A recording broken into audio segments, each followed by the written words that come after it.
नमस्कार दोस्तों, स्वागत है आपका केटी वॉइस स्टोरीज चैनल में। हमारी आज की कहानी है वृद्धाश्रम। आंखों में आंसू, जिंदगी का खालीपन लिए रघुनाथ जी वृद्धाश्रम के कमरे में बैठे थे। उन्हें अभी कुछ ही दिन हुए थे वृद्धाश्रम आए हुए। उनका मन नहीं लग रहा था।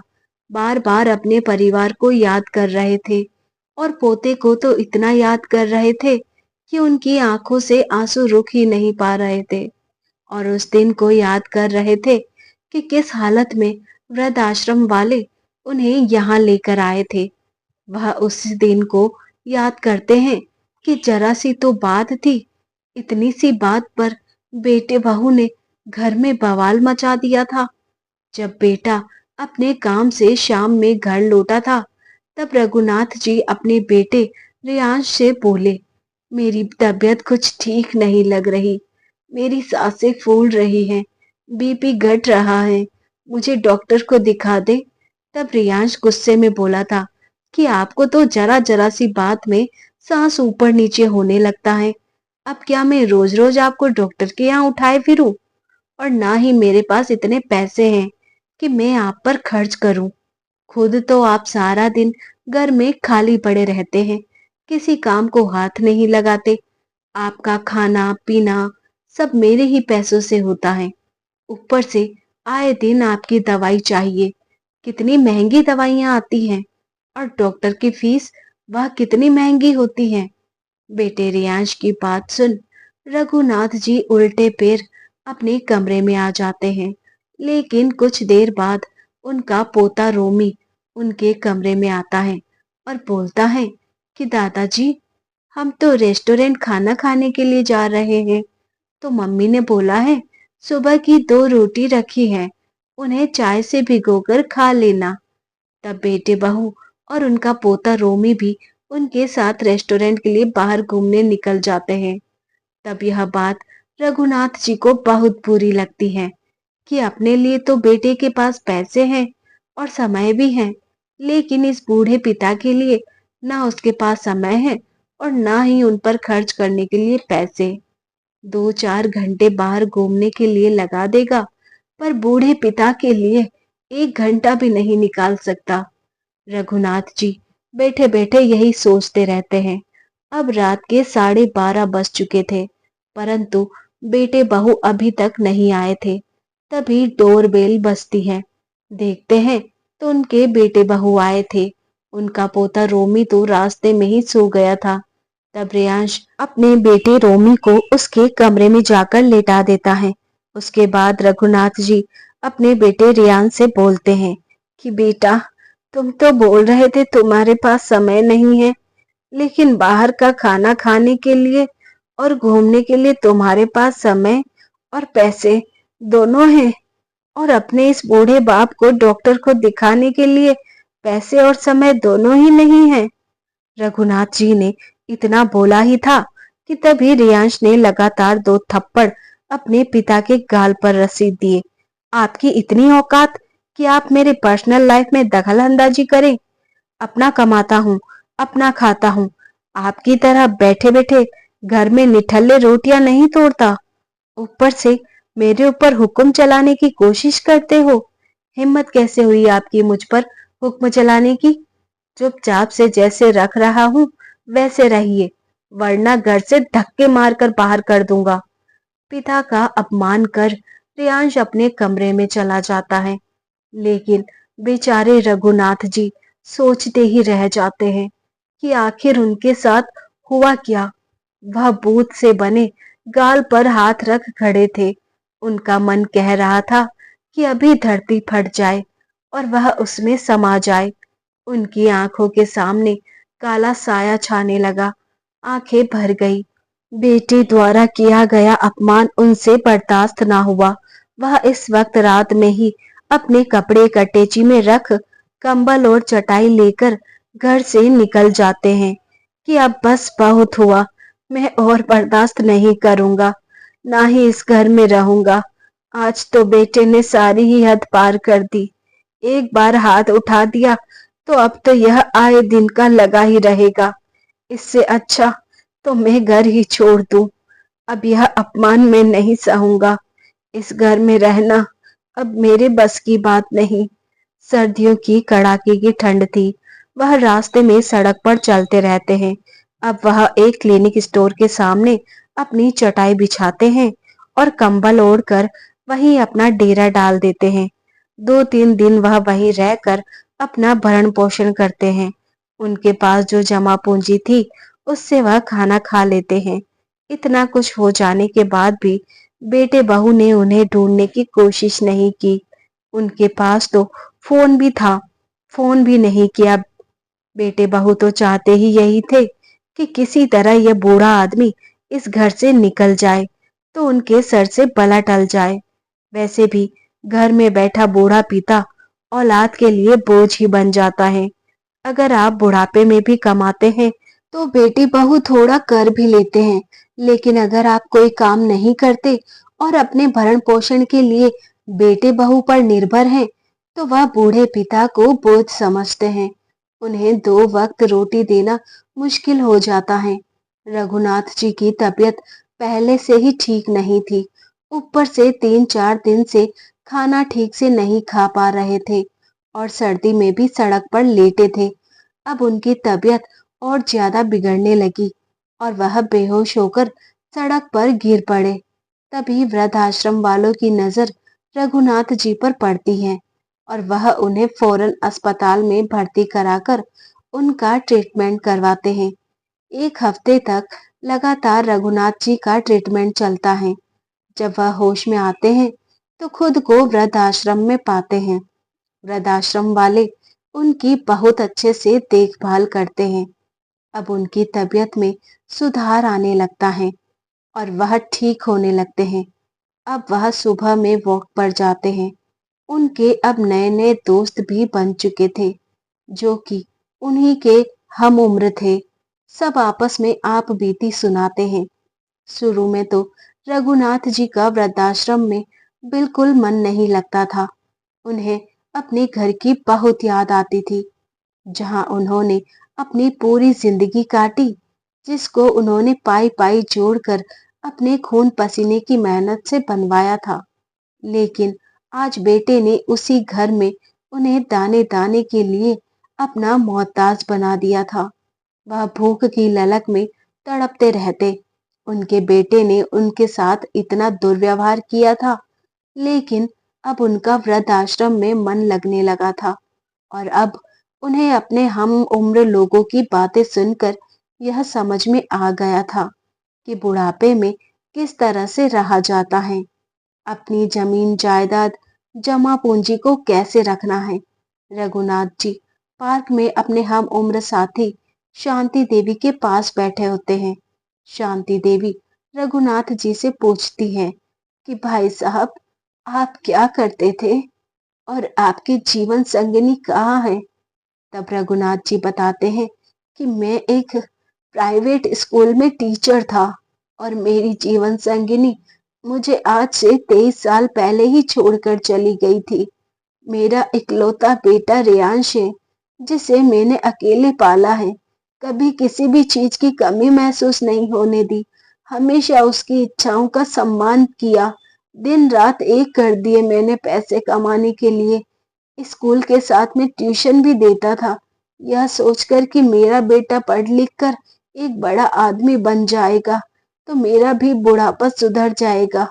फिर बाद में बेटे बहू और पोते पोतियों को खिलाते हुए जिंदगी के मजे लूंगा, क्योंकि मेरे जीवन संगिनी तो मुझे शुरू में ही छोड़कर चली गई थी। सोचा था बहू आएगी, पोते पोती होंगे, घर खुशियों से चहक उठेगा। यही सोचकर बेटे को इतनी अच्छी शिक्षा दी। मेरा बेटा नौकरी करने लगा, शादी भी हो गई, बहू भी आ गई, पोता भी है। पर अब मेरी तबीयत खराब रहने लगी थी, इसलिए मैंने अपनी नौकरी छोड़ दी थी। अब मैंने ट्यूशन देना भी बंद कर दिया, क्योंकि मुझे सांस फूलने की बीमारी है।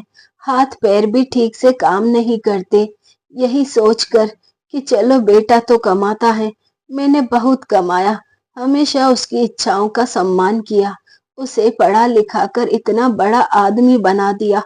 अब बेटा बुढ़ापे में इज्जत की 2 रोटी ही तो है जो दे ही देगा, लेकिन जैसे ही मैंने अपनी नौकरी छोड़ दी, कमाना छोड़ दिया, तो बेटे बहू ने रंग बदलने शुरू कर दिए। 3 महीने बाद ही घर में हर छोटी से छोटी बात में लड़ाई झगड़ा होना शुरू हो गए। पैसों के लिए री झिकझिक होने लगी। जब बेटे बहू से अपनी दवाई लाने के लिए पैसे लेता, तब मुझे वह धमका कर कहते कि क्या सारा दिन निठल्ले से बैठे रहते हो, हमारे पास इतने पैसे नहीं हैं, कुछ काम क्यों नहीं करते, कुछ करा करो। अभी आप इतने बूढ़े भी नहीं हुए हो कि घर में पैर पसार कर बैठ जाओ। जाओ कुछ पैसे कमाओ और पैसा कमा करके दो हमें। अब मैं ठहरा बूढ़ा आदमी, तबीयत वैसे ही ठीक नहीं रहती थी। बेटा दवाइयों के लिए पैसे नहीं देता था और ना ही खुद समय पर मुझे दवाइयां लाकर देता। मुझसे काम नहीं होता था। मेरी सांस फूलने लगती, मेरे हाथ पैर कांप जाते, लेकिन मेरा बेटा यह बात समझने को तैयार ही नहीं होता था और पैसों को लेकर ही एक दिन झगड़ा हो गया, जिस कारण बेटे ने मुझे बिना सोचे समझे जरा सी बात पर 2 थप्पड़ मार दिए। तब मैंने सोच लिया कि अब मैं इस घर में अपना तिरस्कार नहीं करवाऊंगा, इस घर में बेशर्म की तरह नहीं रहूंगा। यह सोचकर मैं घर से निकल गया और अब मैं वृद्धाश्रम में हूँ। जिंदगी भी पता नहीं कौन कौन से मोड़ पर लाकर खड़ा कर देती है मेरी बहन, पता ही नहीं चलता। पहले तो मेरे जीवन संगिनी मेरी पत्नी को भगवान ने अपने पास बुला लिया और अब मैं बुढ़ापा अनाथ की तरह वृद्धाश्रम में काट रहा हूँ। एक दिन सब खाना खाकर बैठे ही थे कि तभी न्यूज़ से पता चलता है कि पूरे देश में लॉकडाउन लग चुका है।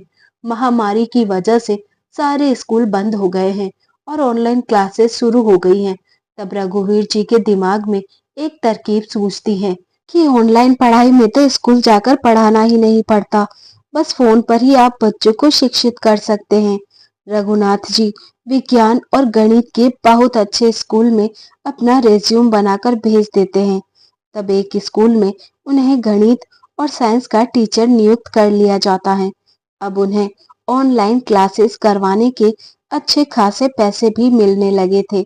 वे सुबह 7 बजे से दोपहर 12 बजे तक ऑनलाइन बच्चों को फोन पर पढ़ाते। अब वह हर महीने 25,000 कमाने लग गए और अपने खर्च खुद से उठाने लगे और कुछ पैसे वह वृद्धाश्रम में दान करने लगे, क्योंकि बुढ़ापे में अब उनकी इतनी जरूरत तो थी नहीं कि इतने सारे पैसे खुद पर लगाए। लेकिन जब एक दिन बेटे बहू को इस बात का पता चलता है कि उनके पिताजी फिर से टीचिंग करने लगे हैं और इतने सारे पैसे अपने ऊपर कहाँ खर्च करते होंगे, यह सोचकर किसी तरह से वह रघुनाथ जी का पता निकाल लेते हैं। 2 हफ्ते बाद रघुनाथ जी का जन्मदिन होता है। तब बेटे बहू केक लेकर रघुनाथ जी के पास वृद्धाश्रम पहुंच जाते हैं और बोलते हैं कि पिताजी, आपको जन्मदिन की बहुत बहुत बधाई हो। आज आप 60 साल के हो चुके हैं।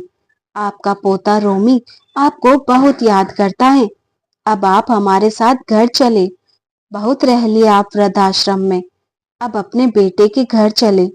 पिताजी, हमें हमारी गलतियों के लिए माफ कर दीजिए, हमने आपके साथ बहुत गलत किया।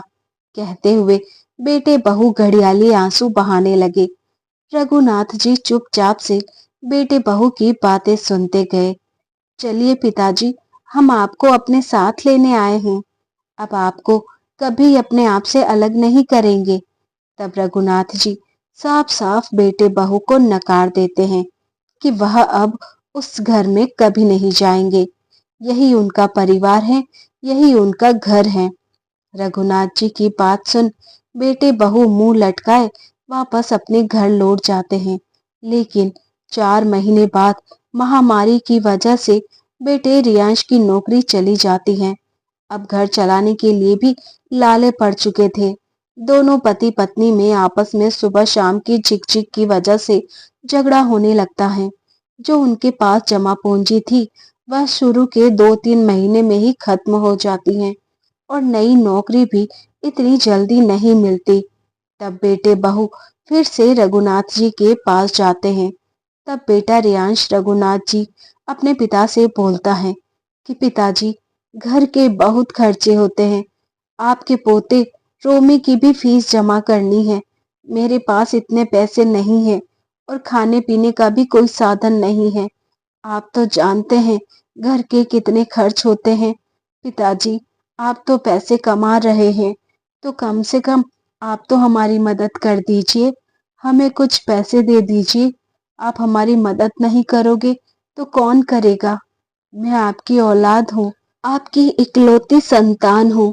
कोई पिता अपने बच्चों के साथ ऐसे कैसे कर सकता है? आपके बच्चे परेशान हैं, दर दर की ठोकरें खा रहे हैं और आप बच्चों की मदद करने की बजाय इन वृद्धाश्रम के अनाथ लोगों की मदद कर रहे हो। कैसे पिता हैं आप? जरा भी दया नहीं आती आपको अपने बेटे बहू और पोते पर? तब बेटे रेयांश की बात सुन रघुनाथ जी अपनी कुर्सी से उठते हैं और रेयांश के मुंह पर 2 थप्पड़ जड़ देते हैं और गुस्से में बोलते हैं कि बेटा, तुझे आज याद आया कि तेरा एक पिता भी है और उस पिता के प्रति तेरे कुछ फर्ज भी हैं। आज तू कंगाल हो गया, तेरे पास पैसे नहीं हैं, तो भटकते हुए इस पिता के पास आ पहुंचा पैसे मांगने के लिए, और आज आकर मुझे अपना फर्ज याद दिला रहा है। और उस दिन जब तूने मुझे डॉक्टर के पास ले जाने से मना कर दिया था, तब तेरे फर्ज कहाँ थे? अरे कमबख्त, तूने जितना अपने पिता का अपमान किया, इतना कोई भी औलाद नहीं करती। कितने अरमानों के साथ अपनी इच्छाओं को मारकर सारी जिंदगी की कमाई तुझ पर लुटा दी, यह सोचकर कि बेटा अच्छा इंसान बनेगा, पढ़ लिख कर अपने पैरों पर खड़ा होगा, तो मेरे बुढ़ापे का सहारा बनेगा। और बदले में तूने क्या किया मेरे साथ? मुझे मेरे ही घर में थप्पड़ मारकर बाहर निकालने के लिए मजबूर कर दिया। और आज जब तू कंगाल हो चुका है, तेरे पास पैसे नहीं है, नौकरी नहीं है, तो तुझे बूढ़े बाप की याद आ गई। तब मैं घर से लापता था तो तूने मुझे एक बार भी फोन नहीं किया। क्या बच्चों के माँ बाप के प्रति फर्ज नहीं बनता? सिर्फ माँ बाप का ही फर्ज बनता है अपने बच्चों को देखना। क्या बच्चों का फर्ज नहीं बनता अपने बूढ़े माँ बाप की सेवा करना, उनकी बीमारी में उनके लिए दवाई लाना? बड़ा आया मुझे ज्ञान बांटने वाला, पहले अपने गिरेबान में झांक कर देख। या तो इस वृद्धाश्रम से अभी के अभी निकल जा, वरना अभी पुलिस को फोन करके बूढ़े पिता पर अत्याचार करने के जुर्म में तुझे जेल भिजवा दूंगा। रघुनाथ जी का अदम्य साहस देख वहां बैठे सभी तालियां बजाने लगते हैं। तालियों की गड़गड़ाहट से पूरा वृद्धाश्रम गूंज उठता है। तब पास में बैठे बूढ़े दंपति बोलते हैं, आपने बिल्कुल सही फैसला लिया। आपने एक बार धोखा खा लिया है अपने बेटे बहू से। अब आपको सतर्क रहना चाहिए। और इससे यह पता चलता है आपके बेटे बहू आपके पास वृद्धाश्रम में कुछ लेने के लिए आए हैं, देने के लिए कभी कुछ नहीं आए। इससे साफ साफ पता चलता है कि उनकी मंशा ठीक नहीं है। तभी वृद्धाश्रम का मैनेजर आता है और बोलता है कि अभी के अभी यहाँ से निकल जाओ और किसी के साथ भी जोर जबरदस्ती करने की कोशिश मत करना, वरना अभी के अभी तुम्हें कानून की भाषा सिखा दूंगा। तब दोनों बेटे बहू को अपने ऊपर आत्मग्लानि महसूस होती है। दोनों को शर्म से सर नीचे झुक जाता है।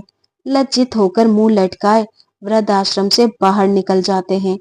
अब रघुनाथ जी हमेशा हमेशा के लिए वृद्धाश्रम में रहने का निर्णय कर लेते हैं और कमाई भी वृद्धाश्रम को दान करने लगते हैं। दोस्तों, रघुनाथ जी ने जो अपने बेटे बहू के साथ किया था, वह फैसला सही था कि गलत? कमेंट करके अपनी राय जरूर बताएं। कहानी अच्छी लगी हो तो वीडियो को लाइक शेयर करें। ऐसी कहानी सुनने के लिए हमारे चैनल को सब्सक्राइब करें, साथ में बेल आइकन प्रेस करें ताकि न्यू स्टोरीज का नोटिफिकेशन सबसे पहले आपको मिल सके। मिलते हैं जल्द ही एक नई कहानी के साथ, तब तक आप अपना ख्याल रखें। धन्यवाद।